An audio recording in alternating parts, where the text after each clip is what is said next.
21 سورۃ الحشر۔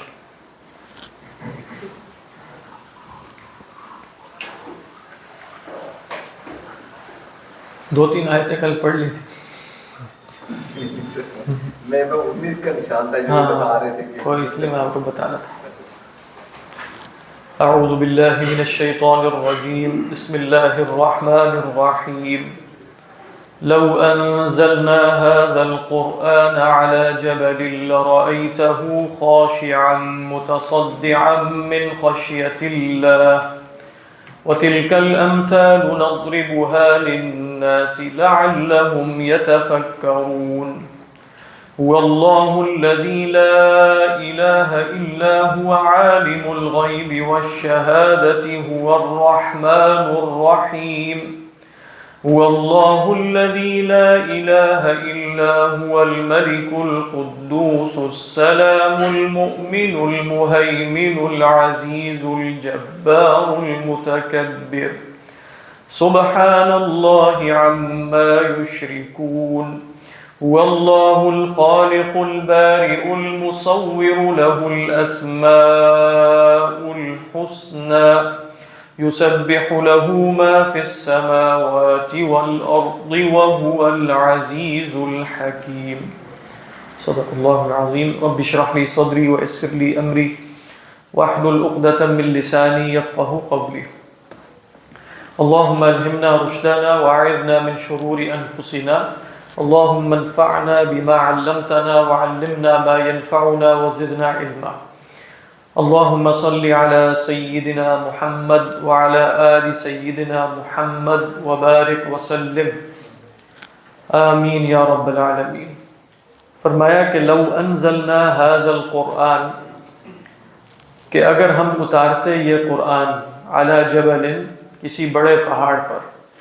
بڑے پہاڑ پر ترجمہ کیوں کیا وہ اب آپ کو کئی دفعہ عرض کیا جا چکا کہ تنکیر کی وجہ سے، نکرہ کی وجہ سے، علی جبل، علی جبل عظیم، تو اس کے نتیجے میں کیا ہوتا؟ لرأیتہ، تو آپ اسے دیکھتے، جواب شرط ہے، کس حالت میں دیکھتے؟ آگے خاشعا متصدعا احوال میں، تو آپ اسے دیکھتے خاشعا، دبا ہوا یا جھکا ہوا، کیونکہ خشوع کے جو لغوی معنی ہیں اس میں دبنا بھی ہے، جھکنا بھی ہے، خضوع بھی ہے، ذل بھی ہے، ٹھیک ہے؟ یعنی دو معنی ہیں اس کے اندر بنیادی طور پر لفظ خشوع میں۔ ایک ہے سکون، تو یہاں سکون کا معنی نہیں ہے، یہ نہیں ہے کہ آپ اس کو ساکن دیکھتے ہیں، کیونکہ جب آگے آ رہا ہے متصدعاً تو وہ ساکن تو ہے نہیں، وہ تو پھٹ پڑا ہے۔ تو دوسرا معنی جو خشع یخشع خشوع کے اندر ہے وہ ذل کا ہے، وہ خضوع کا ہے، وہ جھکنے کا ہے، وہ دبنے کا ہے، وہ چھوٹا ہونے کا ہے، وہ ذلت اختیار کرنے کا ہے، وہ تواضع کا ہے، وہ عاجزی کا ہے۔ تو فرمایا لرأیتہ خاشعا، تو آپ اسے جھکا ہوا دیکھتے۔ متصدعا، تصدع کس کو کہتے ہیں؟ صاد دال عین کا جو مادہ ہے اس کے اندر پھٹنے کا مفہوم، جیسے سورہ حجر کے آخر میں ہم پڑھتے ہیں فاصدع بما تؤمر واعرض عن المشرکین، تو فاصدع بما تؤمر جیسے اردو میں ترجمہ کیا جاتا ہے اب وا شگاف اعلان کریں، تو بالکل وہی اردو ترجمہ بھی وہی ہے نا، وا شگاف کا مطلب ہے شگاف ڈالنے والا اعلان، پھاڑ دینے والا اعلان، تو صدع یصدع کا مطلب یہ۔ اسی طرح آپ دیکھتے ہیں قیامت کے دن کے بارے میں آتا ہے یومئذ یصدعون، اصل میں کیا ہے؟ یتصدعون، تو یتصدعون بھی یہی لفظ ہے۔ قیامت کے دن وہ مختلف گروہوں میں بڑھ جائیں گے، تقسیم ہو جائیں گے، پھٹ جائیں گے، بات واضح۔ تو یہاں بھی یہی فرمایا کہ آپ اسے دیکھتے جھکا ہوا متصدعاً، اور پھٹتے ہوئے دیکھتے، آپ اسے متصدعاً ٹکڑے ٹکڑے ہوتے ہوئے دیکھتے۔ کیوں دیکھتے؟ یہ کیوں ہوتا؟ من خشیت اللہ، تو آپ دیکھیں من خوف اللہ نہیں کہا، پہلے بھی ہم فرق بیان کر چکے ہیں امام راضی علیہ الرحمہ کے حوالے سے کہ خوف اور خشیت میں فرق کیا ہے، کہ خوف میں چیز کا کمزور ہونا ہوتا ہے، یعنی جب میں انا اخاف فلانا، تو گویا میں اپنے نفس کو دیکھ رہا ہوتا ہوں کہ میں کتنا کمزور ہوں، لہذا میں اس سے ڈرتا ہوں۔ لیکن جب میں یہ کہتا ہوں کہ انا اخشا فلانا، تو اس میں یہ بات پیش نظر نہیں ہوتی کہ میں کمزور ہوں یا نہیں ہوں یا طاقتور ہوں، بلکہ جس کا خوف ہے اس کی عظمت کو پیش نظر رکھا جاتا ہے۔ تو پہاڑ فی نفسی ہی تو بہت قوی ہے نا، بہت بڑی، بڑے بڑے پہاڑ جو ہوتے ہیں ان کی ہیبت ہوتی ہے، اور انسان اگرچہ وہ جمادات ہیں اور کچھ بھی نہیں ہے، لیکن انسان پر اس کی ہیبت تاری ہوتی ہے پہاڑ کے سامنے کھڑے ہو کر۔ تو چونکہ پہاڑ فی نفسی ہی قوی ہے، تو یہاں بتایا جا رہا ہے کہ اس وجہ سے نہیں کہ پہاڑ بڑا کمزور سا ہے تو ٹوٹ جاتا ہے، بلکہ من خشیت اللہ، تو من خوف اللہ نہیں فرمایا بلکہ من خشیت اللہ، ای من الخوف الذي ينشأ عن عظمت اللہ، یعنی وہ خوف کے جو عظمت کے احساس سے پیدا ہو، وہ خشیت ہے۔ بات واضح؟ تو فرمایا کہ لَرَأَيْتَهُ خَاشِعًا مُتَصَدِّعًا مِنْ خَشْيَةِ اللَّهِ، تو آپ اسے دیکھتے دبا ہوا پھٹا ہوا اللہ کی خشیت سے، اللہ کے خوف سے۔ اس آیت کے بارے میں جیسے علماء نے کہا کہ یہ کیا ہے، یہ تمثیل ہے یا یہ حقیقت ہے؟ یعنی تمثیل کا مطلب کیا ہوتا ہے؟ پہاڑ پہ قرآن نازل نہیں ہو سکتا، پہاڑ پہ قرآن نازل ہونے کا کیا مطلب ہے؟ تو نازل تو انسان ہی پر ہوتا ہے، لیکن کہا یہ جا رہا ہے کہ بالفرض جیسے اگر ہم پہاڑ پر اتاریں تو پہاڑ کی یہ حالت ہوتی تو تمہاری یہ حالت کیوں نہیں ہے؟ یعنی تم بھی قرآن سنتے ہو اے انسان، تم پر یہ قرآن اتارا گیا ہے تو تم بالکل اس سے سم اور بکم ہو کر، اندھے بہرے ہو کر سنتے ہو، تمہارے اندر کوئی تغیر نہیں ہوتا، کوئی تبدیلی نہیں آتی، دل پگھلتا نہیں ہے، عاجزی اور تواضع پیدا نہیں ہوتی ہے، تو پہاڑ بھی ہوتا تو گر جاتا، پھٹ جاتا۔ جیسے فرمایا نا وَإِنَّ مِنَ الْحِجَارَةِ لَمَا يَتَفَجَّرُ مِنْهُ الْأَنْهَارُ وَإِنَّ مِنْهَا لَمَا يَشَّقُّ فَيَخْرُجُ مِنْهُ الْمَاءُ وَإِنَّ مِنْهَا لَمَا يَهْبِطُ مِنْ خَشْيَةِ اللَّهِ، وہاں بھی لفظ کیا آیا تھا؟ خشیت اللہ۔ اور اس سے پہلے کیا تھا؟ ثُمَّ قَسَتْ قُلُوبُكُمْ مِنْ بَعْدِ ذَلِكَ فَهِيَ كَالْحِجَارَةِ أَوْ أَشَدُّ قَسْوَةً، تو گویا وہاں بھی یہ بتایا جا رہا ہے کہ تمہارے دل پہاڑ سے بھی زیادہ سخت، تو یہاں بھی بتایا جا رہا ہے کہ تمہارے دل پہاڑ سے بھی زیادہ سخت ہو گئے کہ بالفرض پہاڑ پر قرآن اتارا جاتا تو پہاڑ کی کیفیت یہ ہوتی۔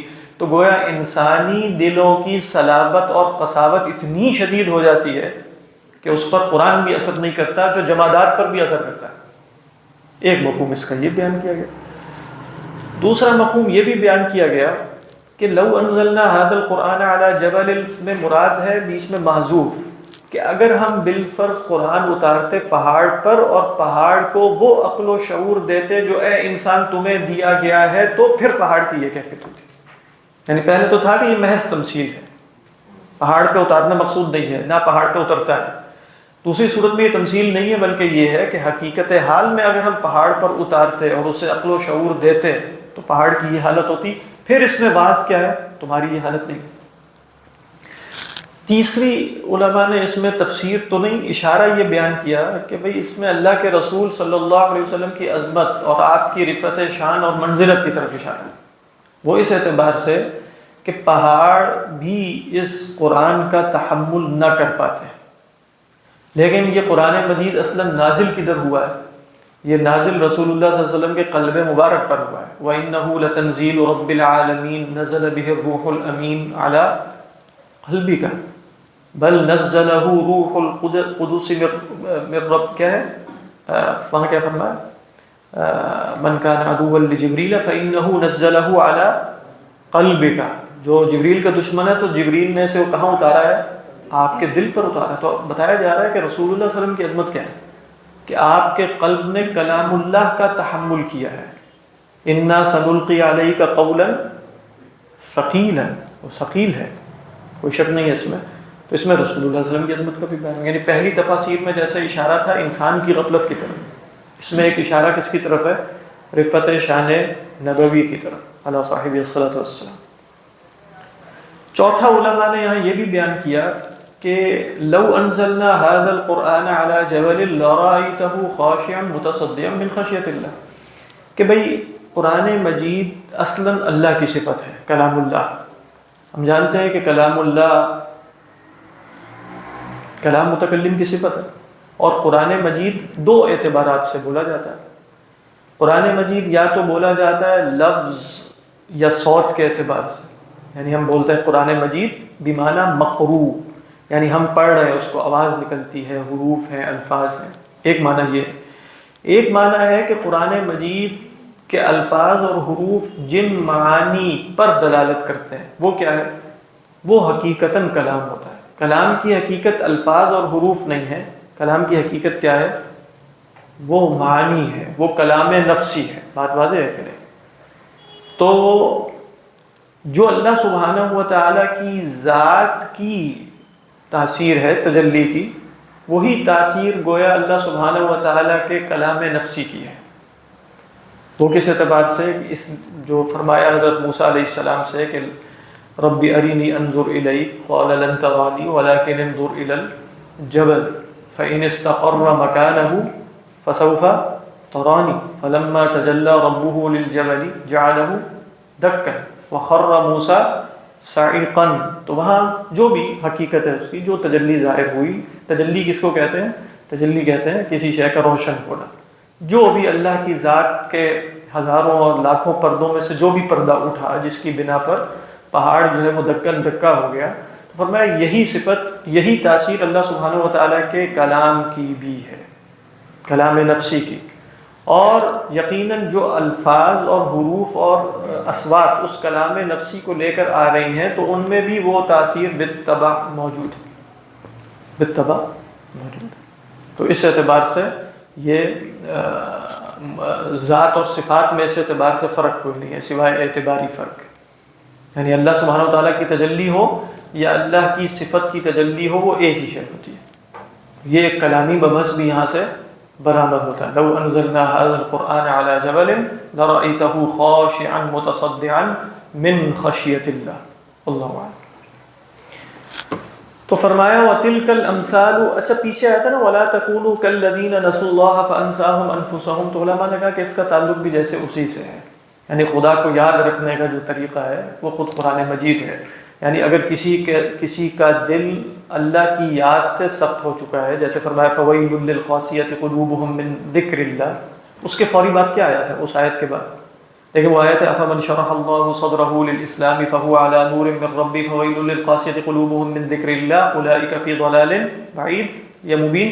اللہ نزل احسن الحدیث کتابا، فوری اس کے بعد ذکر کس کا ہے؟ اللہ نزل احسن الحدیث کتابا متشابہا مثانیہ. وہاں اہل ایمان کی صفت بیان کی گئی تقشعر منہ جلود الذین یخشون ربهم ثم تلین جلودهم وقلوبهم الى ذکر اللہ. وہاں کیا بتایا کہ بھئی دل سخت ہو گئے ہیں اللہ کی یاد سے، تو اللہ نے یہ کتاب اتار دی ہے جس کی صفات یہ ہیں، اس کے نتیجے میں دل اللہ کی یاد کی طرف نرم پڑ جاتا ہے. یہاں بھی وہی بات ہے وَلَا تَكُونُوا كَالَّذِينَ نَسُوا اللَّهَ فَأَنسَاهُمْ أَنفُسَهُمْ.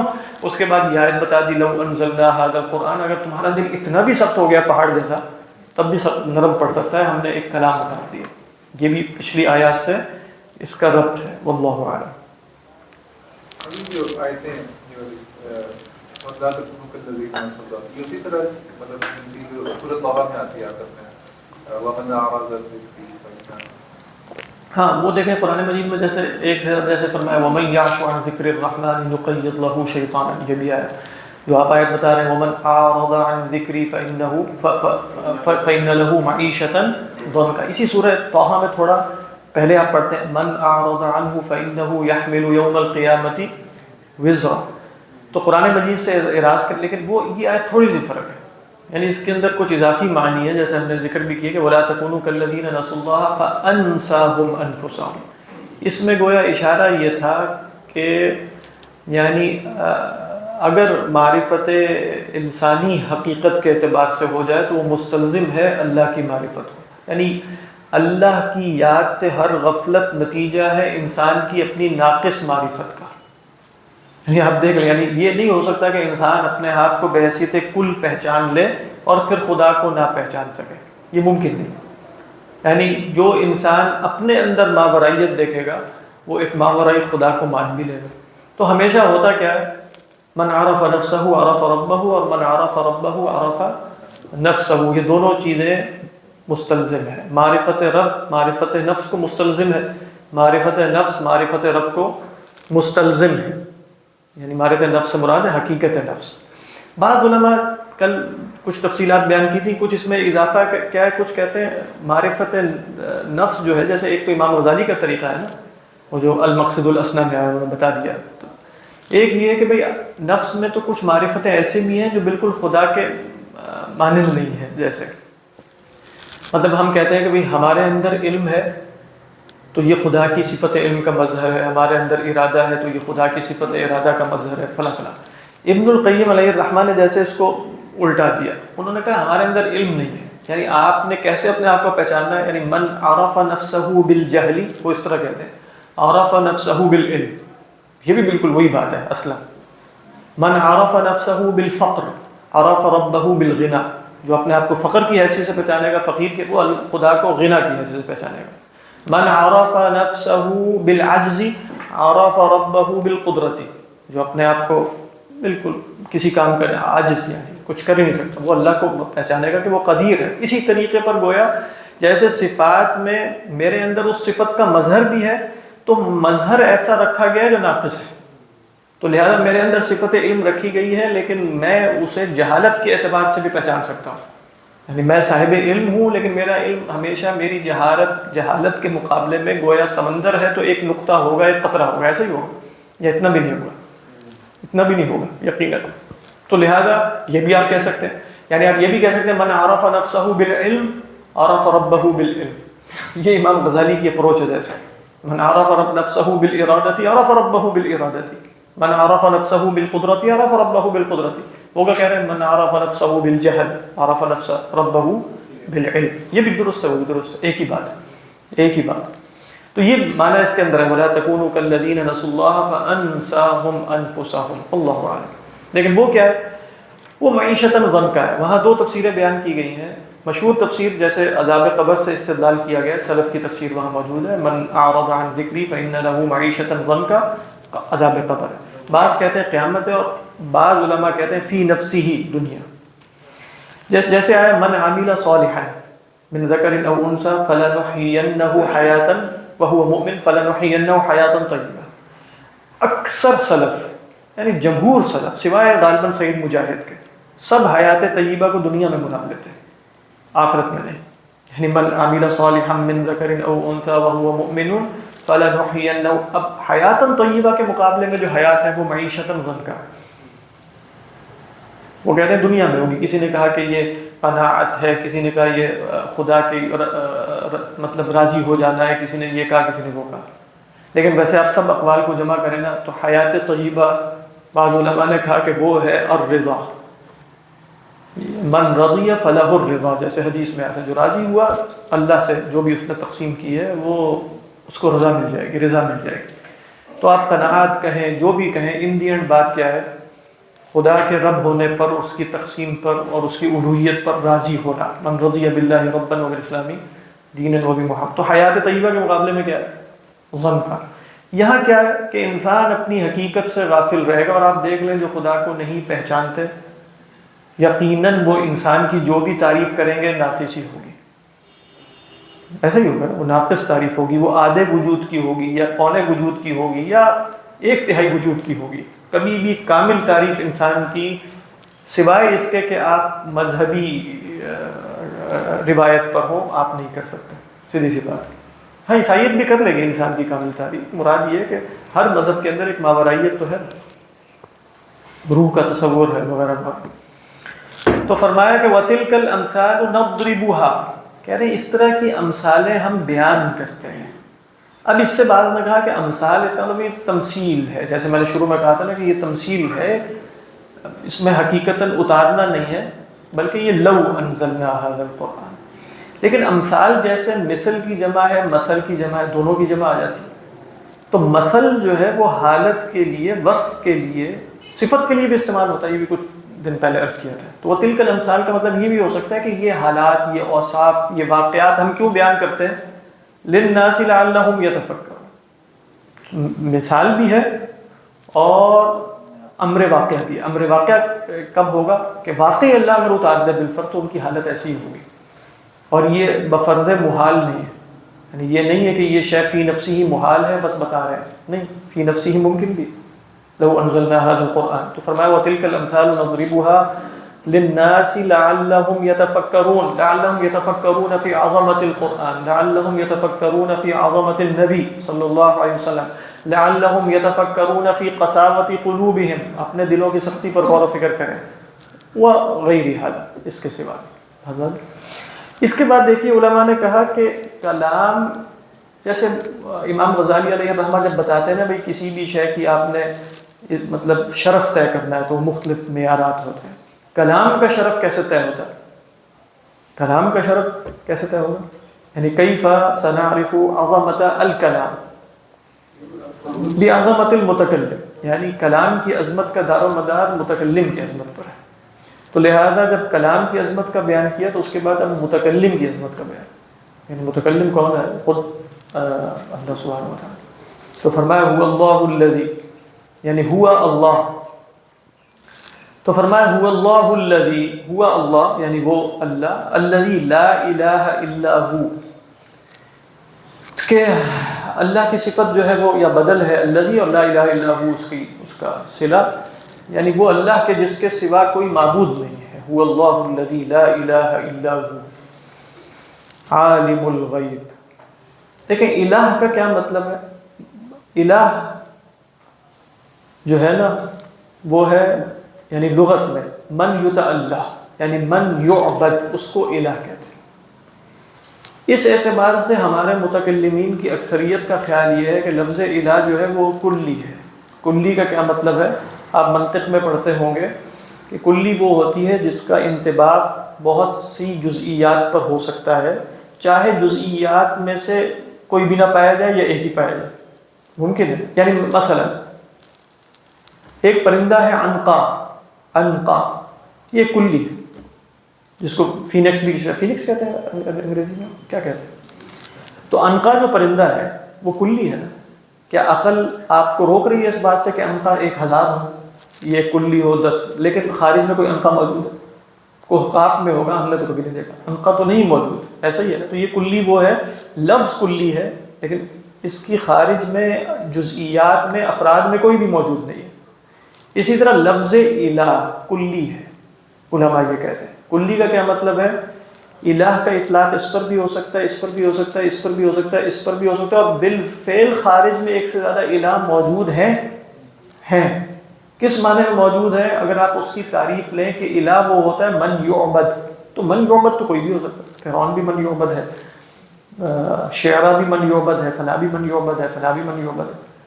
اگر آپ الہ سے مراد لیں الالہ بمعنی الالہ الذی یستحق العبادۃ، تو اب یہ وہ کلی ہے جس کا خارج میں ایک ہی فرد موجود ہے. بات واضح ہو رہی ہے کہ نہیں؟ تو الہ اصل میں کون ہے؟ المعبود.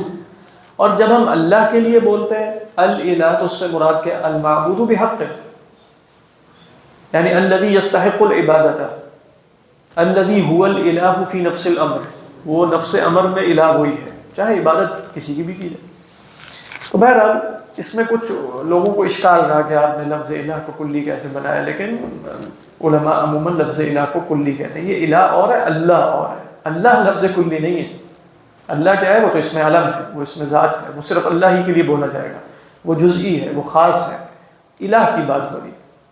تو اجعل الآلہۃ، قرآن مجید میں بھی آتا ہے نا آلہہ، وَمَن يَدْعُ مَعَ اللَّهِ إِلَٰهًا آخَرَ لَا بُرْهَانَ لَهُ بھی. تو سوال یہ پیدا ہو سکتا ہے وَمَن يَدْعُ مَعَ اللَّهِ إِلَٰهًا آخَرَ کیسے؟ برہان تو اس کے پاس نہیں، لیکن اللہ نے جس کو کی وہ عبادت کر رہا ہے اس کو الہ کہہ دیا کہ نہیں کہہ دیا؟ کہہ دیا. واللہ اعلم. تو جب کہا جاتا ہے هو اللہ الذی لا الہ الا ہو، تو خود لا الہ الا اللہ میں یہ تصور نہیں آ رہا کہ ذہن چونکہ فرض کر سکتا ہے بہت سے آلہہ اور اللہ کے سوا کتنوں ہی کی عبادت کی جاتی ہے، تو پھر کہا جائے گا اللہ اصل میں وہ ہے جس کے سوا لا الہ الا ہو. تو الہ کے بعد کچھ معصوف ماننا پڑے گا نا کلمہ طیبہ میں، لا الہ بحق، یعنی هو اللہ الذی لا الہ الا ہو. تو فرمایا عالم الغیب والشہادہ، غیب و شہادت کا جاننے والا ہے.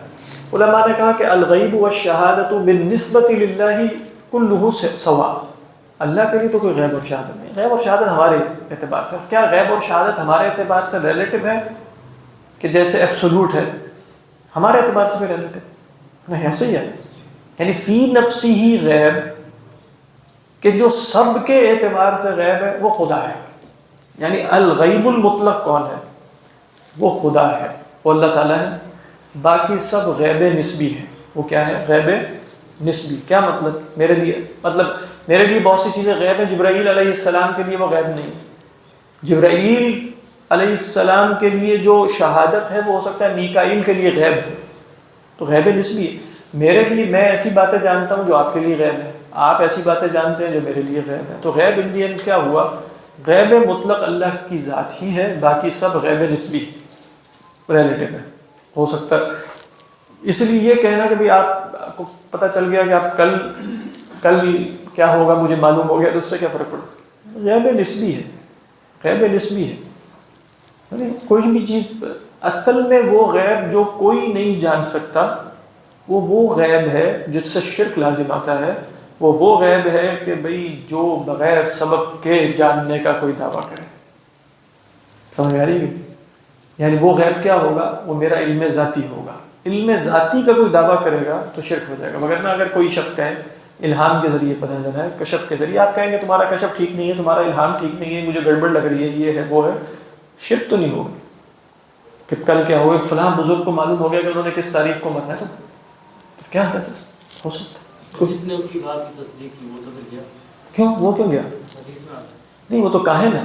وہ تو کاہن تو وہ ہوتا ہے کہ جو ان علوم کے ذریعے آپ کو کل کی خبر دیتا ہے کہ جن علوم کو جاننا حرام کر دیا گیا. علم نجوم ہے، علم کہانت ہے. میں تو بتا رہا ہوں کہ بھئی مجھے خواب آیا.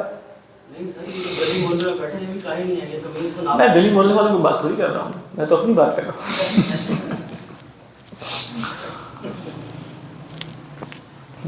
میں تو کہہ رہا ہوں مجھے بالفرض خواب آ جائے، آپ مانیں نہ مانیں گے بھی تب بھی کوئی فرق نہیں پڑتا، نہ مانیں تب بھی کوئی نہیں فرق پڑتا. ہاں تو یہی بات میں بتا رہا ہوں. شرک کب لازم آتا ہے؟ شرک سر علم غیب جو ہے عام طور پہ ہمارے یہاں فوراً کہا جاتا ہے کہ آپ کا عقیدہ کیا ہے اس کے بارے میں. ہاں، اس میں اگر انسان کی یہ نیت ہو کہ اللہ نے جس نبی کو، جس اپنے نیک بندے کو جتنا علم دیا ہے وہ اللہ کو پتہ ہے. دیکھیں جو لوگ کہیں گے نا اللہ کے نبی صلی اللہ علیہ وسلم کو غیب تھا، علم غیب تھا، وہ قول بھی اصلاً بتا کریں وہ غیب بھی غیب نسبی ہے. یعنی غیب نسبی کا مطلب ہے کسی کے بتانے سے پتہ چلا ہے. اصلاً جو کسی کے بتانے سے پتہ چلے نا وہ غیب حقیقتاً نہیں ہوتا.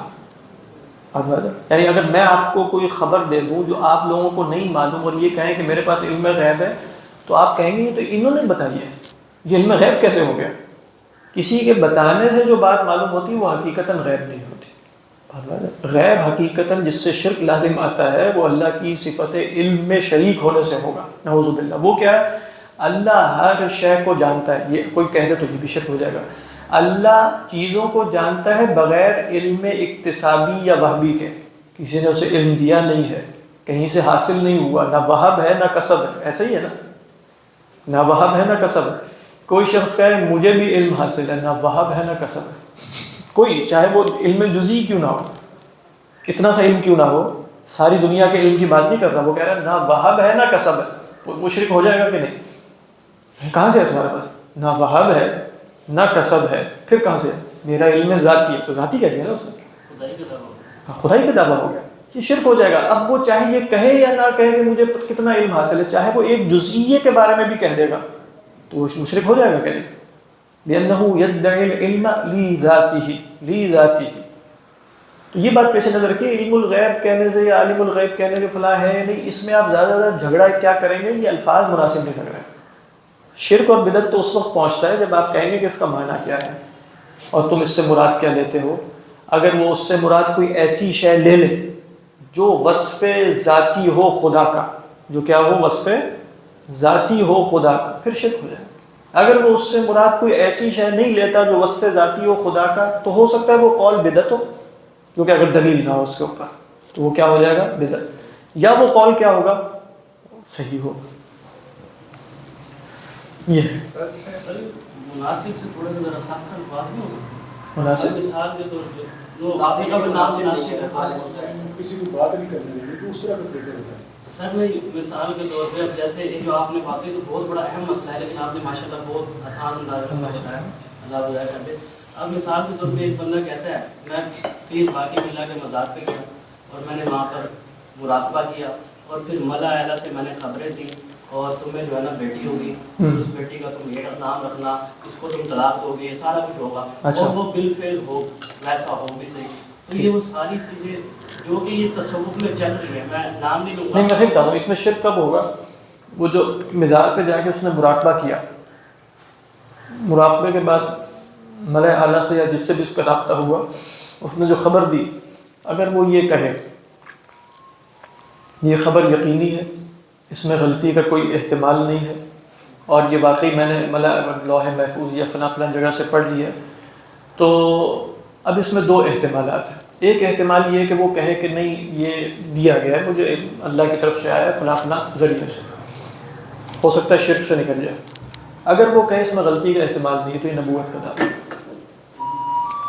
اگر وہ یہ کہے کہ جو میں تمہیں خبر دے رہا ہوں جو مجھے خدا کی طرف سے آئی ہے اس میں کسی قسم کی غلطی نہیں لگ سکتی تو وہ نبوت کا دعویٰ ہو جائے گا۔ وہ نبی ہے جس کو غیب سے خبر دی جائے جو ہر قسم کی شیطانی انٹرونشن سے مبرہ ہوتی ہے۔ پھر تو یہ وہی چیز ہوگی نا، وَلَا تَقْفُ مَا لَيْسَ لَكَ بِهِ عِلْمٌ، یہ جو ما لیس لک بہ علم ہے نا، یہ تو مختلف ہو سکتے ہیں نا، یعنی آپ مثال کے طور پہ اللہ تعالیٰ نے آپ کو قرآن و حدیث دی ہے، یہ نہیں کہا کہ قرآن و حدیث کے سوا آپ نے کہیں سے علم حاصل نہیں کرنا، لیکن علم کا معیار اور کرائٹیرین کیا ہے، بل آپ نے پرکھنا کیا ہے۔ کوئی بھی قول جو سلیمان الدارانی کہتے ہیں نا علیہ الرحمہ، ابو سلیمان الدارانی، وہ فرماتے ہیں ربما یقع فی قلبی نکتۃ ولا اقبلها الا بشاہدین من کتاب اللہ و سنت رسولی۔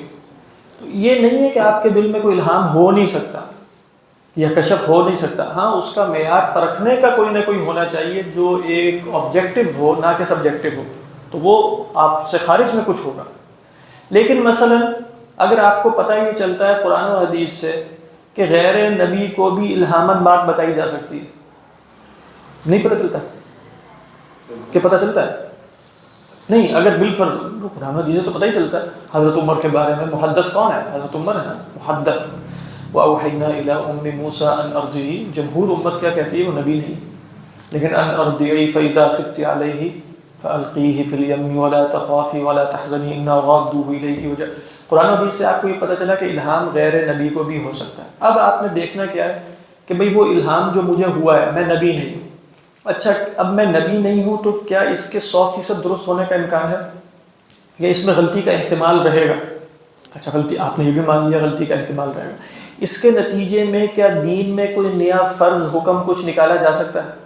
کچھ بھی نہیں نکالا۔ آپ یہ سب شرائط مان رہے ہیں، ٹھیک ہے، اور پھر آپ کہتے ہیں میں اپنا الہام آپ کو بھی بتا دیتا ہوں اور میں کہتا ہوں اس میں غلطی کا احتمال ہے۔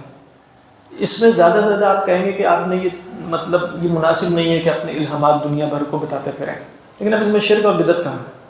لیکن اگر کوئی غلط مطلب پریکٹسز کر رہا ہے تو وہ ان کا مسئلہ ہے، وہ تو ان کا مسئلہ ہے۔ ہم تو صرف نظریاتی سطح پہ بات کر رہے ہیں کہ وہ کب کفر ہوتا ہے، کب شرک ہوتا ہے، کب نہیں ہوتا، ٹھیک ہے نا؟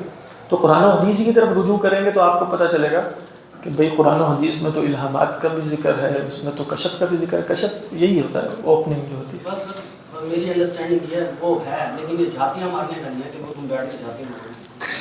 میں معذرت کے ساتھ یہ جو پورا ایک سلسلہ چل رہا ہے کیونکہ ہمارا تعلق ہے، ہم خود بھی ان چیزوں میں رہے ہیں۔ اصل میں جو لوگ دعوے کرتے ہیں نا اس طرح کے وہاں گڑبڑ ہوتی ہے، ویسے اس میں تو کوئی شک نہیں کہ وہ کہتے ہیں کہ میں کسی وقت بھی دیکھ کے بتا سکتا ہوں، وہ تو ظاہری بات ہے، اس طرح کے دعوے نیک لوگ نہیں کرتے، لیکن فی نفسی ہی یہ بات فی ممکن ہے۔ مجدد الفسانی علیہ الرحمہ کے مکتوبات میں آپ کتنی دفعہ پڑھتے ہیں کہ وہ لوح محفوظ کے مطالعے کا ذکر فرماتے ہیں؟ سر وہ تو شاہ ولی اللہ کی بہت سی رائے ہیں، ہم اس کو نہیں میں کہہ رہا ہوں کہ آپ یہ تو نہیں کہہ سکتے کہ آپ رائے سے اتفاق نہ کریں، آپ یہ تو نہیں کہیں گے نا کہ مجدد الفسانی صریح شرک کر رہے ہیں، مجدد الفسانی جو ہے وہ کفر کر رہے ہیں، یہ تو کہنا مشکل ہو جائے گا نا۔ سر ان کے شذوذ تو کہہ سکتے ہیں۔ ہاں شذوذ کا مطلب کیا ہوگا کہ شذوذ کفر یا شرک ہو سکتا ہے؟ ہاں یہی بتانا چاہ رہے ہیں، اجتہاد رہ گیا نا۔ ان دی اینڈ آپ کیا کہہ رہے ہیں کہ ہمیں ان کی رائے سے اتفاق نہیں نہ کریں، کیا فرق پڑتا ہے؟ مجدد الفسانی علیہ الرحمہ دین میں حجت تو نہیں، لیکن مجدد الفسانی علیہ الرحمہ بتا رہے ہیں نا کہ میں نے دیکھا کہ فلاں شخص پہ موت کا وقت یہ لکھا ہوا ہے اور مکتوبات میں موجود ہے، پھر میں نے دعا کی، لیکن مجھے یہ بھی معلوم ہو گیا کہ یہ دعا بھی کارگر نہیں ہوگی۔ وہ اللہ تعالیٰ ان پر جو ہے وہ کھول رہے ہیں چیزیں، وہ جس طرح کے لوگ تھے عجیب و غریب قسم کے، تو ان کے ساتھ ایسا ہو سکتا ہے۔ تو اللہ تعالیٰ نے گنجائش رکھی ہے نا کہ محدث ہیں، تو محدث کون ہوتے ہیں؟ آپ اس کو یہ کہہ دیں کہ محدث وہ ہے جس سے خدا کلام کرتا ہے، تو ایک محدث ہوتا ہے جس سے کلام کیا، کون کلام کرتا ہے؟ سوال یہ ہے، محدث ہے جس سے کلام کیا جاتا ہے، کون کرتا ہے؟ نہیں کون کرتا ہے؟ حضرت عمر محدث ہے نا، ان کان من امتی فعمر۔ اس کی تشریح عموماً لوگ اس طرح کرتے ہیں کہ جملہ شرطیہ ہے اور یہ مطلب عدم وقوع ہے۔ ان کان عدم وقوع پہ تو نہیں کرتا، نہیں وہ کہتے ہیں کہ یہ تو شرط ہے کہ اگر ہوتے نہیں اگر ہوتے تو نہیں، اگر ہیں تو دیکھو ان کے بعد کانا بھی آ جائے تو وہ تو حال پر دلالت کرتا ہے نا، ان شرطیہ ہو یا اذا شرطیہ ہو، اس کے بعد اگر کانا بھی آ رہا ہے تو وہ کیا ہے؟ حال پر دلالت کرتا ہے، یعنی ان ماضی کی شرط کے لیے نہیں آتا، وہ لو آتا ہے، یعنی آپ صلی اللہ علیہ وسلم فرما رہے ہیں ان کان من امتی فعمر، اگر میری امت میں کوئی ہوگا تو عمر. اچھا چلیں چھوڑیں, ہماری امت میں نہیں, پرانی امت میں تھے. دلیل تو پھر بھی رہے گی نا. پرانی امت میں محدث تھے, ان سے کون خطاب کرتا تھا؟ ان ممن کان قبلکم محدثون, چلے یہ بھی آ گیا, محدث تو ثابت ہو گیا, محدثون تھے. اور یہ ہو ہی نہیں سکتا کہ اللہ کے رسول صلی اللہ علیہ وسلم کی امت میں تھے, پہلے تھے, آپ کی امت میں نہیں ہے. ان کان من امتی, یہ کہنے کا طریقہ ہے. لیکن اسی لیے فرمایا نا, یہ نہیں آپ نے کہا ان کان بعدی نبی فعمر, لو کان بعدی نبی لعمر, کیونکہ وہ نہیں ہونا. سمجھ میں یہاں تو ان کے اندر تو جب آپ کہتے ہیں, بس زیادہ تر ہم کیا کہتے ہیں, ان اور اذا میں فرق کرتے ہیں کہ اذا میں وقوع متحقق ہوتا ہے, ان میں معلوم نہیں ہوتا. ہو بھی سکتا ہے بھی, تو ایسے ہی بیان کیا جاتا ہے تاکہ حضرت عمر کے سامنے اگر یہ بیان کیا گیا ہوگا تو اللہ کے رسول صلی اللہ علیہ وسلم نے گویا یہ صیغہ استعمال کیا کہ سیدنا عمر لازماً اپنے آپ کو ان میں شماری نہ کریں, مطلب اس سے بھی کچھ نتائج پیدا ہو سکتے ہیں. تو محدث سے کون خطاب کرتا ہے؟ محدث سے شیطان خطاب کرتا ہے یا اللہ تعالیٰ کرتا ہے؟ بس اور کیا چاہیے آپ کو؟ لوح محفوظ دیکھنا زیادہ بڑی بات ہے یا اللہ تعالیٰ کا ڈائریکٹ کلام کر لینا زیادہ بڑی بات؟ ہاں پڑھیں ضرور, لیکن ویسے میں آپ سے پوچھ رہا ہوں, اللہ کا ڈائریکٹ کلام کرنا زیادہ خطرے کی بات ہے, خطرے کی, یا لوح محفوظ پڑھ لینا؟ تو وہ تو پھر کم رہ گئی بات. لوح محفوظ میں کیا مسئلہ ہوگا؟ ٹھیک نہیں, اللہ ہی کرتا ہے. محدث سے یہ مراد, ان الحق ينطق على لسانی, على لسانی من؟ على لسانی عمر. حق جو ہے وہ لسان ہے, اس کی شرح پڑھیں گے کہ حق سے مراد خود اللہ تعالیٰ. ان الحق ينطق على لسانی عمر. حضرت عمر والی حدیث بھی اس طرح بیان کرتے تھے پہلے ہی, تو پھر بعد میں جب اس کی تھوڑا سا پڑھنے کا شوق ہوا تو وہ تو ایک قسم کی ختم نبوت کی دلیل تھی. نہیں ہو سکتا تو, لیکن محدث نہیں ہو سکتا. نہیں, وہ لو کانا, ہاں وہ میں بتا رہا ہوں, وہ تو لو کے ساتھ آیا نا. اس کو اس طرح بیان کرتے جس طرح مولوی بیان کرتے ہیں. تو وہ جب اس کو پڑھا تو اس کی انڈرسٹینڈنگ تو یہ تھی کہ یہ ہو ہی نہیں سکتا, عمر بھی نہیں ہو سکتا. ہاں یہی اس کی انڈرسٹینڈنگ. نہیں مولوی تو بڑی آسان بات ہے. نہیں وہ یہی کہتا ہے, ہوتا تو عمر ہوتا. ہاں یعنی نہیں ہوتا. بات کرتے ہیں, اس کے علاوہ تو بات نہیں. یعنی اس میں کیا تھا دیکھیں, لو کانا, میں آپ کو بتاتا ہوں, اس کا یہ ہے انڈرسٹینڈنگ کہ ہو ہی نہیں سکتا. یہی انڈرسٹینڈنگ ہے اس کی. صحیح آپ نے سنی. لو کانا بعدی نبی لکانا عمر کا مطلب آگے محذوف کیا ہے, جس کو آپ منطق میں پڑھیں, لو کانا بعدی نبی لکانا عمر وعمر لیس نبیا فلیس بعدی نبی. یہ مراد ہے. مطلب یہ جملہ پورا اس طرح مکمل ہوتا ہے کہ اگر ہوتا تو عمر ہوتے, اور یہ بات تو سب کو معلوم ہے کہ عمر نبی نہیں, تو لہذا آپ کے بعد کوئی نبی نہیں. لیکن یہ سب کو معلوم ہے کہ عمر محدث نہیں ہے, بلکہ ہمیں تو موافقات عمر اور ان الحق ينطق على لسان عمر, کتنی روایات حضرت عمر کی موافقات حق میں, وافقت ربی ثلاث, وہ تو ایک حدیث ہے. تو آپ صلی اللہ علیہ وسلم یہاں یہ تھوڑی کہہ رہے ہیں کہ میرے بعد کوئی نہیں, آپ کہہ رہے ہیں ان ممن کان قبلکم محدث فان کان فی امتی فعمر. کہہ رہے ہیں کہ میری امت سے قبل محدث ہوتے تھے, اگر میری امت میں کوئی ہوا تو بس وہ عمر ہوں گے, فعمر. تو اس کا مطلب کیا ہوا کہ محدث کوئی ہو سکتا ہے. اب آپ کہیں گے فعمر کا مطلب ہے کہ فعمر وحدہ, یہ بھی اس حدیث کا مفہوم مخالف ہے. یعنی اگر آپ کہیں کہ میری امت میں محدث اگر کوئی ہوا تو عمر ہے, تو آپ کہیں گے عمر کے سوا کوئی نہیں ہے, عمر کے سوا کوئی نہیں. یہ بھی اس حدیث کا مفہوم مخالف ہے, جو بہت سے علماء کے ہاں حجت کوئی نہیں. یعنی جب عمر ہے تو عمر گویا سید المحدثین ہے, اس کے بعد کم تر درجے کے کوئی اور بھی محدث ہو سکتا ہے, اس میں کوئی مسئلہ نہیں ہے. سر کچھ لوگ بجلی گرانے اور کرنٹ کے مسائل پیدا کرتے ہیں, کچھ پیر ہیں, ان کا کیا کیا جائے؟ وہ تو فروعی معاملہ ہے.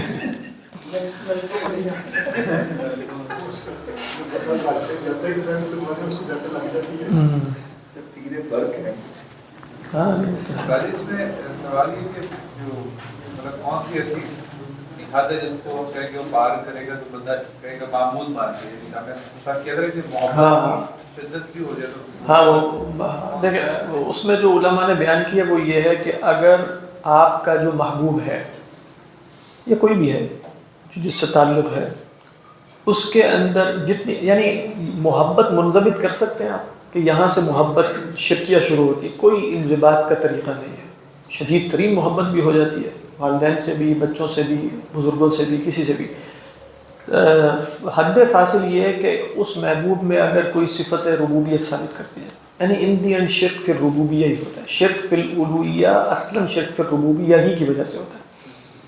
اگر اس کے اندر کوئی ایسی صفت ثابت کر دی مثلا میں کہتا ہوں میرا محبوب نعوذ باللہ مطاع مطلق ہے، جو وہ حکم دے گا وہ سر آنکھوں پر، صرف یہ دیکھا جائے گا کہ اس نے حکم دیا ہے کہ نہیں دیا۔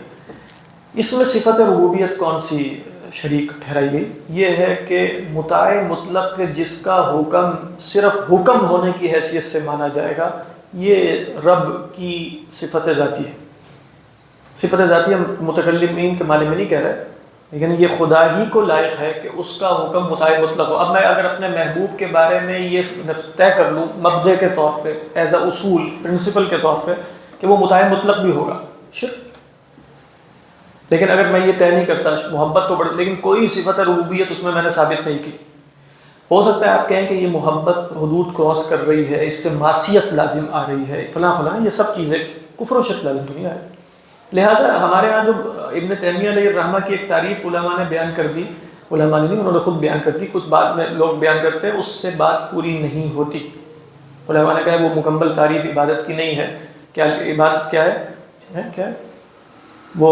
غایت الحب مع غایت الخضوع، کہا کہ غایت الحب بھی ہو غایت الخضوع بھی ہو، اس سے بھی شرک لازم نہیں آتا، جب تک جو آبجیکٹ ہے محبت کا اور خضوع کا اس کے اندر کوئی صفت ربوبیت ثابت نہ ہو۔ سر جو عبادت کی تعریف انہوں نے کی ہے، جی عبادت جی تجمع الاسلام۔ ہاں، العبادت تجمع الاصلین غایت الحب مع غایت الذل والخضوع، یہ جو تعریف کی ہے ناقص، میں نہیں کہہ رہا، میں کیا کہہ سکتا ہوں، مطلب علماء نے کہا ناقص تعریف ہے۔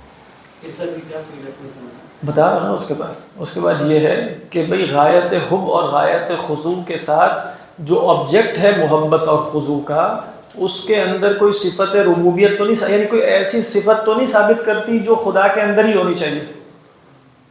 لہذا آپ کہیں محبت، دیکھیں آپ واقعات پڑھتے ہیں وہ مغرب میں بھی ادھر بھی ہوا، تو پتہ نہیں کہاں امریکہ میں، مطلب اپنے بچوں کو بچاتے ہوئے وہ ڈوبنے سے، وہ والدین دونوں ڈوب گئے، جان قربان کر دیتے ہیں، اتنی محبت ہوتی ہے بچوں سے، کیا شرک ہے؟ یعنی اگر مثلا کوئی مسلمان والد جو ہے وہ اپنے بچے کی جان بچاتے ہو جاتے اپنے آپ کو قربان کرتے، کیا شرک ہو جائے گا؟ کیوں نہیں ہوگا؟ آپ غایت کیسے بتائیں گے؟ آپ پوچھیں کہ غایت کہاں پہنچ کے شروع ہوتی ہے، کہاں ختم ہوتی ہے، غایت کی لمٹ کیا ہے؟ محبت تو امور وجدانیہ میں سے ہے، اسی طرح دل کا جو خضوع ہے وہ تو امور وجدانیہ میں سے ہے، یہاں انضباط کیسے ہوگا؟ یعنی آپ جانتے ہیں کہ جو امور وجدانیہ ہے ان میں انضباط نہیں ہوتا۔ آپ کہیں محبت اتنی یہاں سے اوپر یہاں سے نیچے، کچھ اللہ کے رسول کو ابو طالب سے محبت ہے، انک لا تہدی من، حالانکہ وہ مشرک ہے، انک لا تہدی من احببت ولکن اللہ یہدی من یشاء۔ تو کیسے پتہ چلے گا؟ تو علماء نے کہا پتہ اس طرح چلے گا۔ اچھا اگر آپ کہیں کہ وہ جو آیت ہے قل ان کان آباؤکم وابناؤکم وازواجکم وعشیرتکم واموال اقترفتموها وتجارة تخشون کسادها ومساکن ترضونها احب الیکم من اللہ ورسولہ وجہاد فی سبیلہ، یہ اصلا خطاب کس سے ہے؟ مسلمانوں سے ہے۔ یہاں اصل میں شرک اور کفر کی تعریف نہیں بتائی جا رہی، یہاں تو ہو رہا ہے کہ تم جہاد اللہ کی راہ میں ان مال و دولت کی محبت کی وجہ سے چھوڑ، بہت بڑی معصیت ہے، لیکن ضروری نہیں کفر ہو، یہ بات ذہن میں رکھیں نا، ضروری نہیں، ہم یہ نہیں کہہ رہے، ہم اس وقت کفر کی بات کر رہے ہیں۔ ہو سکتا ہے کوئی شخص کہے کہ نہیں محبت سے معصیت، تو معصیت کا تو انکار نہیں ہے کہ واقعی چیزوں کی محبت بڑھنی شروع ہو جاتی ہے، تو اللہ کو معبود مانتے ہوئے بھی انسان کئی دفعہ نفس کے سامنے گر جاتا ہے، بچوں کے سامنے گر جاتا ہے، رشوت بھی لینے پر آمادہ ہو جاتا ہے، حرام خوری بھی کرتا ہے، لیکن یہ سب چیزیں شرک تک کا پہنچائیں گی۔ سوال اصل میں یہ ہے، بات واضح ہے کہ نہیں؟ ورنہ تو آپ معصیت اور شرک میں کبھی فرق کر سکیں گے، اس لیے کہ ہر معصیت میں وقتی طور پہ نفس کی یا بچوں کی یا والدین کی محبت کو مقدم کیا گیا کہ نہیں خدا کے حکم پر، تبھی تو معصیت ہوگی، ورنہ تو معصیت ہوگی نہیں۔ تو پھر شرک کب ہوگا اور معصیت کب ہوگی؟ سمجھ میں آ رہی ہے کہ نہیں بات؟ یہ فرق پیش نظر رکھنے کے لیے، یعنی معبود وہ کب بنے گا؟ جب تک اس کے اندر صفت عبودیت یعنی صفت ربوبیت ثابت کی جائے گی، تبھی وہ معبود بنے گا، ورنہ معبود نہیں بنے گا، معصیت رہے گی۔ ورنہ دیکھیں چیزیں نہیں فرق کر سکتے آپ، غایت الحب مع غایت الخضوع، کیسے آپ کو پتہ چلے گا غایت الحب کیا ہے؟ آپ کئی دفعہ حکمرانوں کے سامنے غایت درجے کا خضوع اختیار کر لیتے ہیں، لیکن وہ عبودیت نہیں ہوتی۔ غلام اپنے آقا کے سامنے غایت درجے کا خضوع اختیار نہیں کرتا، اور غلامی اگر بالفرض باقی ہوتی تو اس کا ہر حکم اس نے ماننا بھی ہے، اور بلکہ تو جھکا ہوا ہی ہے اس کے سامنے، لیکن پھر بھی وہ عبادت کب ہوگی؟ جب وہ یہ طے کر لے مثلا کہ آقا اصل میں یعنی آقا ہی مطاع مطلق ہے میرے لیے اور کوئی نہیں ہے، تو پھر کیا ہو جائے گی؟ یعنی طاغوت کب بنے گا؟ یہ ریاست وغیرہ اور سیاست اور اس طرح کی چیزیں جب انسان یہ طے کر لے بالکل اصول کی سطح پر کہ خدا کے حکم کے مقابلے میں فلاں کا حکم ہی مانا جائے گا، یہ اصل ہے، مطاع مطلق ہے، وہ کفر اور طاغوت بن جائے گا، مگر نہ معصیت رہے گی۔ تو یہ حد فاصل ہے اصلا۔ تو سر جو فوجی ہیں جس طرح مطلب ایک مسلمان دوسرے مسلمان کو مار رہا ہے، وہ تو آرڈر تو وہی فالو کر رہا ہے کہ جو اس کے بڑے نے اس کو حکم دیا۔ ہاں، لہذا وہ کفر بھی ہو سکتا ہے یا بہت بڑا گناہ کبیرہ بھی ہو سکتا ہے، دونوں احتمالات ہیں۔ لیکن یہ مطلب شرک نہیں کہلائے گا کسی کا۔ یہ کوئی شرک کب کہلائے گا؟ جب وہ کہے کہ there is not to reason why والا جو اصول ہے یہ فوقیت رکھے گا، یعنی میں نے ایز اے پرنسپل یہ طے کر لیا ہے کہ یہ اصول فوقیت رکھے گا خدا کے حکم پر۔ بات واضح، اگر یہ مبدے کے طور پہ طے کر لیا نا میں آرمی میں داخل ہوا، فوج میں انٹری ہوئی میری، اور میں نے کہا کہ فوج کا ڈسپلن ماورا رہے گا، فوج کا ڈسپلن کہا رہے گا ماورا رہے گا، فوج کے حکم کے مقابلے میں میرے جو بھی حکم ہو، چاہے خدا کا ہو رسول کا ہو، وہ یہ میں نے ابھی یہ نہیں کیا کہ میں بل فیل کر رہا ہوں کہ نہیں، میں نے ایز اے پرنسپل اس کو اختیار کر لیا، کفر ہو جائے گا یہ۔ لیکن اگر میں نے ایز اے پرنسپل، اور آپ نے نیت یہ کی ہوئی ہے کہ میں فوج کے ڈسپلن کو فالو کروں گا جب تک وہ معصیت خالق کی نہیں ہوتی، تو پھر آپ نے شرک یعنی فوج کی طرف نسبت کسی صفت ربوبیت کی نہیں ہے۔ لیکن بالفعل ایسا وقت آتا ہے کہ آپ کمزور پڑ جاتے ہیں اور اپنے باس کے حکم پر ایسا کچھ کام کر لیتے ہیں جو خدا نے روکا ہے، جس سے منع کیا ہے، اب یہ معصیت رہے گی سمجھ، کیونکہ یہ ایسا ہی ہے جیسے آپ نے اپنے نفس کو یہ درجہ نہیں دیا کہ یہ مطاع مطلق ہے، لیکن بہت سے موقع پر آپ نفس کے سامنے گر کے معصیت میں اور میں بھی مبتلا ہو جاتے ہیں، تو اب وہ معصیت رہتی ہے۔ یہ اصلاً آپ دیکھ رہے ہیں کہ کفر و شرک کا حقیقی تعلق اعتقاد سے ہوتا ہے۔ کچھ ہی اعمال ایسے ہیں جن کو ڈائریکٹ اعتقاد پر دلیل سمجھا گیا ہے، وگرنہ اصلاً کفر کا تعلق کہاں سے ہے؟ کہ میں سمجھ کیا رہا ہوں، اعتقاد۔ اللہ عالم۔ جی جی سر ایک فوج والی بات ہے، یہ بات کلیئر ہونا بہت ضروری ہے۔ میں 32 سال گزار گیا۔ جی جی اصل میں ہوتا ہی ہے کہ یہ جتنے بھی ادارے ہیں، جو تھاٹ ہے نا، تھاٹ پروسیس جو ہے، اگر مسلمان ملک کے خلاف بھی لڑائی ہے تو وہاں پہ لوگوں کو تیار اس برین واشنگ ہوتی ہے کہ بھئی یہ اپنی جان مال کی ٹھیک ہے، حفاظت اور وطن جو ہمارا ہے اس کی حفاظت، اس کو خطرہ ہے فلاں سے۔ ہاں ایسے ہی ہوتا ہے فوج میں، تو ویسے ہی میرے خیال میں دماغ کافی بند کرنے پڑتے ہیں، انڈوکٹرینیشن کا۔ اس میں جو ہوتا ہے جو ٹاپ پہ بیٹھا ہوا ہے وہ قرآن کے حوالے ہیں، حدیث کے حوالے ہیں، غزوات کے حوالے ہیں، تو وہ اس چیز کو لے کے جاتے ہیں۔ وہ یہ نہیں کہتے کہ فلاں مسلمان اس کو مارنا، ہاں وہ کہتے ہیں ہمیں اس سے خطرہ ہے۔ بہرحال دیکھیں یہ بات آپ کی درست ہے، وہ برین واشنگ وغیرہ، لیکن اللہ نے نا جیسے قرآن مجید میں دو گروہ کیے نا، ایک مستضعفین ہے، ایک مستکبرین ہے۔ تو مستضعفین قیامت میں کہیں گے کہ ہم نے تو بڑوں کی اطاعت کی، ہمارا کیا ربنا انا اطعنا سادتنا وکبراءنا فاضل۔ اللہ میاں وہاں عذر نہیں دیتے کسی، یعنی چاہے وہ معصیت ہو، چاہے ابھی ہم کہہ رہے ہیں کہ یہ نافرمانی معصیت کے درجے میں آئے یا کفر، میں فلاں ڈسپلن میں تھا اور فلاں نے میری برین واشنگ کر دی اور یہ ہو گیا، یہ اللہ کے ہاں عذر قرار نہیں پاتا۔ یعنی مثلا کوئی شخص یہ کہے کہ بھئی میں ایک سسٹم میں تھا، مشرف میرا ہیڈ تھا، میں نے وہ کام کیے جو مشرف کہہ رہا تھا کیونکہ میں ایک ڈسپلن کو فالو کر رہا تھا، اللہ میاں کہ ہاں یہ عذر نہیں ہے، ویسے یہ بات طے شدہ ہے۔ لا طاعۃ لمخلوق فی معصیۃ الخالق، جو مرضی آگے وہ برین واشنگ کرے، انڈوکٹرینیشن کرے، انجیکشن لگائے، یہ اللہ کے ہاں عذر، ہمارے ہمیں جو تصور دیا گیا اس میں یہ عذر مقبول نہیں ہے۔ قال لکل ضعف، کہہ رہے ہیں ان کو ڈبل ملنا چاہیے، کہنا نہیں سب کو ہے۔ تم اذ تبرأ الذین اتبعوا من الذین اتبعوا ورأوا العذاب وتقطعت بهم الاسباب وقال الذین اتبعوا لو ان لنا کرة فنتبرأ منهم۔ تو یہ یعنی میں برین واش تھا، یہ عذر نہیں ہے قیامت کے دن۔ اجتہادی معاملات میں ہو سکتا ہے، فروعی معاملات میں بھی دو چیزیں نا، دیکھو ایک فروعی معاملات وہ ہیں جو متفق علیہ ہیں، مثلا آپ کسی مسلمان کو قتل نہیں کر سکتے بالفرض، ایک ہے واقعی اجتہادی معاملہ ہو تو اس میں تو برین واشنگ ہم کہیں گے ہی نہیں، لیکن اس طرح کے معاملات میں خصوصاً جس میں عزتوں کے معاملات ہوں، مسلمانوں کو قتل کرنے کے معاملات ہوں، جو کچھ علماء کے ہاں جیسے کفر تک پہنچے ہیں، پکڑ پکڑ کے حوالے کرنے کے معاملات ہوں، اس میں یہ کوئی فروعی اجتہادی معاملات تھوڑی، تو ڈالر کمانے کے معاملات ہیں، سب کو پتہ ہی تھا. تو یہاں تو کوئی عذر قبول نہیں، یعنی اصل یہاں تو آپ نہیں کہہ سکتے کہ میں I was following the discipline, یعنی یہ تو ممکن ہی نہیں ہے کہ مطلب جائز نہیں ہوگا، کیونکہ یہ معاملات قطعی ہیں.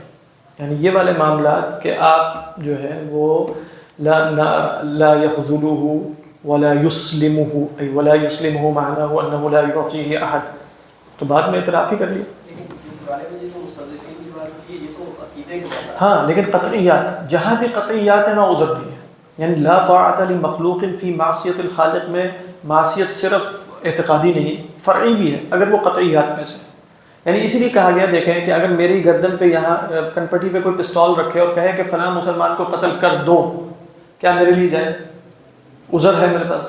نہیں عذر، کسی قسم کا کوئی عذر نہیں ہے. مجھے خود قتل ہونا قبول کرنا پڑے گا، کیونکہ اس کی جان کی حرمت اور میری جان کی حرمت میں فرق تو ہے ہی. کیوں میں اپنے خاطر اس کو، یعنی اگر وہ یہاں بھی رکھ دے تو میں کسی کو قتل نہیں کر سکتا، قطعیات میں سے. تو لہذا یہاں تو صراحتاً ان امور کی خلاف ورزی ہوئی نا جو قطعیات میں سے ہیں. مطلب پھر آپ یہ کہیں سب سے پہلے پاکستان، یہ مبدا کیا ہے ان کی؟ یعنی سب سے پہلے پاکستان کا کیا مطلب ہے؟ یہ مبدا لایا ہی اس کے مقابلے میں گیا تھا کہ اس وقت ہم نے نہ افغانستان میں کسی کی پرواہ کرنی ہے مسلمانوں کی، نہ فلاں جگہ نہ فلاں جگہ. سب سے پہلے وہ سب سے پہلے پاکستان کا نعرہ آپ دیکھیں، سب پاکستان کہاں پہنچ گیا؟ سب سے پہلے پاکستان. تو سب سے پہلے پاکستان فی نفسی ہی، میں یہ نہیں کہہ رہا کسی کو، لیکن فی نفسی ہی اگر اس کی جو امپلیکیشن ہے اس پہ غور کیا جائے تو یہ تو کفریہ نعرہ ہے. کیا مطلب ہے سب سے پہلے پاکستان کا؟ کوئی مطلب ہی نہیں ہے. سب سے پہلے پاکستان کس سے پہلے؟ سب سے پہلے، سب میں تو جملہ عموم کا ہے، یعنی دین سے بھی پہلے، مسلمانوں کی جو باہمی اخوت ہے اس سے بھی پہلے. کس کس چیز سے پہلے ہے سب سے پہلے؟ سوال کیا جائے گا نا، سب میں کون کون شامل؟ اللہ عالم. سر اس میں علم کاؤنٹ نہیں ہوگا کہ کس کو کیا علم تھا؟ کاؤنٹ ہوگا، لیکن علماء یہ کہتے ہیں کہ علم دو قسم کا ہے. ایک ہے وہ علم کے جس میں کوئی بھی معذور نہیں ہوتا. یعنی مثال کے طور پہ آپ مسلمانوں کے درمیان رہتے ہیں، آپ اس علم میں معذور نہیں ہو سکتے کہ مجھے نمازوں کی فرضیت کا پتہ ہی نہیں چلا، کوئی عذر نہیں. تو دین کے جو مسلمات ہیں نا، جو دین کی طے شدہ باتیں ہیں، وہ مسلمانوں کے وسط میں رہتے ہوئے عذر قبول نہیں ہوتا. اللہ کسی کا کر لے یہ بھی ہم نہیں کر رہے، لیکن جو ہمیں قواعد بتائے گئے اس کے مطابق ہر شخص کا ایک الگ مسئلہ ہو سکتا ہے، واقعی وہ معذور ہو جائے اللہ کے ہاں، لیکن ہم فقہ میں جب دیکھتے ہیں چیزوں کو تو وہ تو ظاہر کے اعتبار سے دیکھتے ہیں.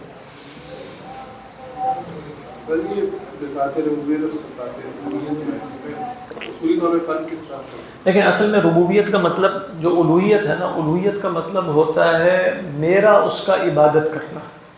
یعنی میں اللہ سے مانگتا ہوں، میں اللہ کو سجدہ کرتا ہوں، اس کے لیے نماز پڑھتا ہوں، اس کے لیے سب کچھ کرتا ہوں. اب میں کیا کر رہا ہوں؟ اس کو الہ بنا رہا ہوں. تو صرف الوہیت کیا ہوئی؟ الوہیت یہ ہوئی کہ خدا ہی کی عبادت کی جائے، خدا ہی سے مانگا جائے، خدا ہی کے گھر کا طواف کیا جائے، خدا ہی کے لیے نماز پڑھی وغیرہ وغیرہ. یہ سب کیا ہے؟ یہ الوہیت ہیں جس میں اصل میں میرا فعل پیش نظر ہوتا ہے کہ میں جب خدا کو ان صفات کے ساتھ پہچان چکا ہوں تو اب میں نے کیا کرنا ہے. صفات ربوبیت میں قطع نظر عابد کے، صفات ربوبیت میں قطع نظر عابد کے میں خدا کے بارے میں جان رہا ہوں. خدا کون ہے؟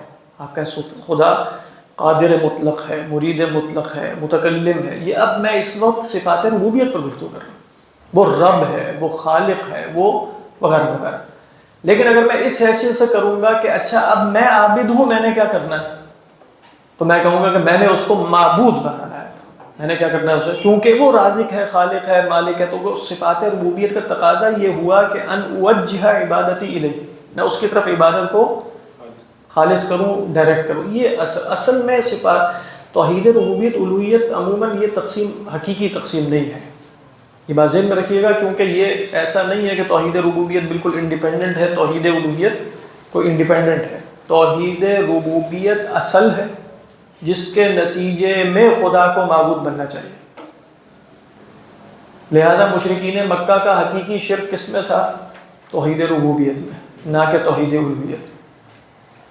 یہ تقسیم درست نہیں ہے کہ ہم موحدون فی الربوبیہ مشرکون فی الالوہیہ، هذا خطأ.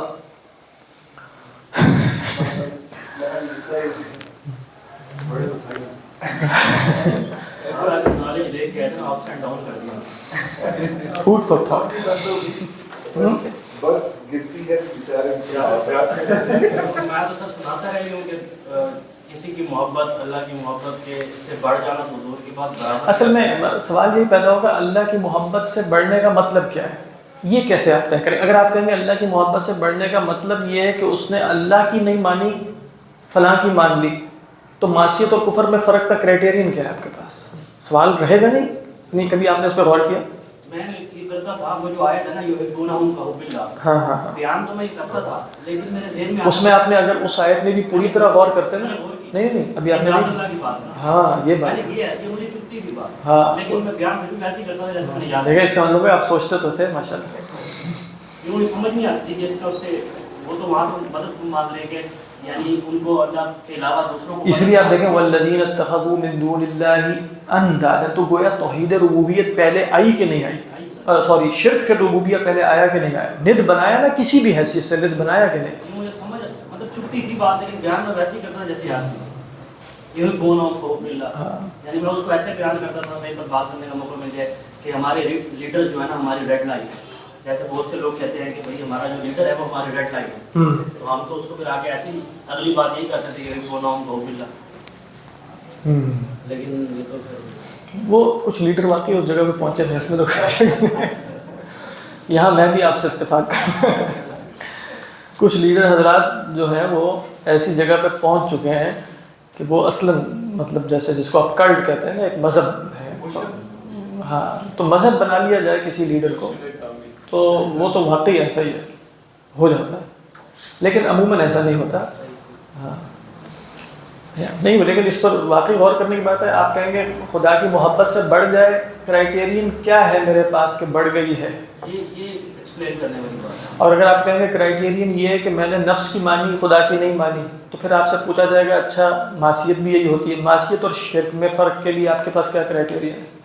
پھر وہ سب سوال تو رہے گا کہ اچھا ہاں سوچنے کی بات ہے. پھر ان دی اینڈ کیا ہوگا؟ کوئی نہ کوئی صفت اگر آپ اپنے اندر نعوذ باللہ یا کوئی شخص اپنے اندر ثابت کرے کہ میرا نفس مطاع مطلق ہے، تو افرأیت من اتخذ الہہ ہوا کا مطلب یہ ہے. ورنہ تو ہم میں سے ہر شخص اپنے نفس کی پیروی کرتا ہے، ہر شخص، لیکن افرأیت من اتخذ الہہ ہوا کا بنے گا. لیکن اس طرح سوال تو ہے اس طرح تو کوئی نہیں کرتا ہوگا.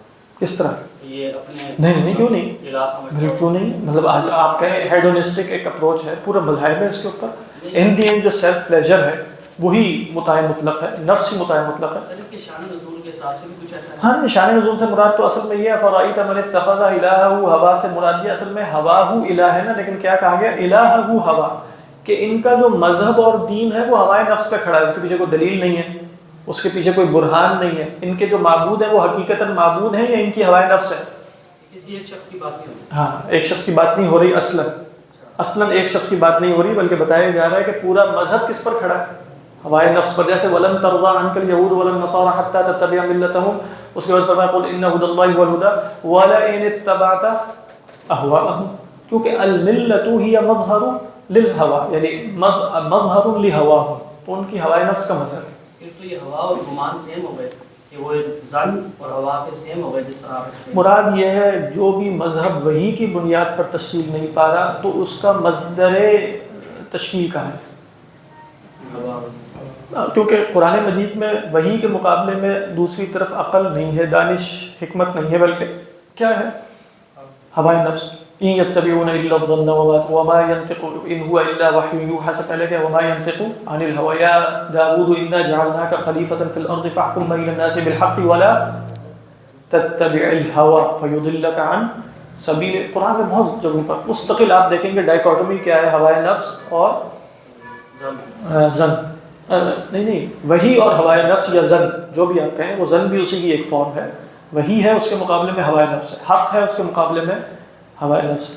تو لہذا اگر ان کا مذہب وحی کی بنیاد پہ نہیں ہے تو ان کا مذہب کیا ہے؟ ہوائے نفس. افرأیت من اتخذ الہہ ہوا. وأضله الله على علم وختم على سمعه وقلبه وجعل على بصره غشاوة فمن يهديه من بعد اللہ. اللہ کے بعد کون ہدایت دے گا اسے؟ دو جگہ آئی نہیں یہ آیت. افرأيت من اتخذ إلهه هواه أفأنت تكون عليه وكيلا. یہ سورہ فرقان میں. ام تحسب ان اکثرهم يسمعون او يعقلون ان هم الا كالانعام بل هم اضل سبيلا. واللہ اعلم. جو ہوا کی وہ ہے یہ یعنی آج کل کا ہیڈوزم میں وہ تو ایک اب یعنی اسی کی بنیاد شکل ہوگی وہ بالکل واضح طور پہ مان بھی نہیں ہوا کی. پہلے وقت میں جو تھا وہ بس ہی مانتے نہیں. ہاں پہلے وقت میں کیا تھا کہ آپ نبی کے مقابلے میں کھڑے ہوئے, نبی کے مقابلے میں کچھ اور باتیں کر رہے ہیں, وہ ہوائے نفس ہے بس. یعنی اصلاً تو ہوائے نفس وہ ہے کہ جو بھی ہے وہی کے مخالف ہے صراحتاً وہ ہوائے نفس. لیکن اب آپ کہہ سکتے ہیں کہ اس کی بالکل عریہ شکل یہ ہے کہ واقعی انسان اصولی طور پہ یہ طے کر لے کہ زندگی کا بنیادی مقصد وہ جیسے پلیزر سیکنگ ہے, وہ لذتوں کا حاصل کرنا ہے, وہ ایک ہیڈونسٹک اپروچ ہے. اگر وہ طے کر لے تو یہ تو واقعی ایک بالکل اس کی ایک عریہ شکل ہو جائے گی ہوائے نفس کی. اعوذ باللہ من الشیطان الرجیم. بسم اللہ الرحمن الرحیم. افلم يدبروا القول ام جاءهم ما لم يأت آباءهم الأولين ام لم يعرفوا رسولهم فهم له منكرون. صدق الله العظيم. رب اشرح لي صدري ويسر لي أمري واحلل عقدة من لساني يفقهوا قولي. اللهم صل على سيدنا محمد وعلى آل سيدنا محمد وبارك وسلم آمين يا رب العالمين.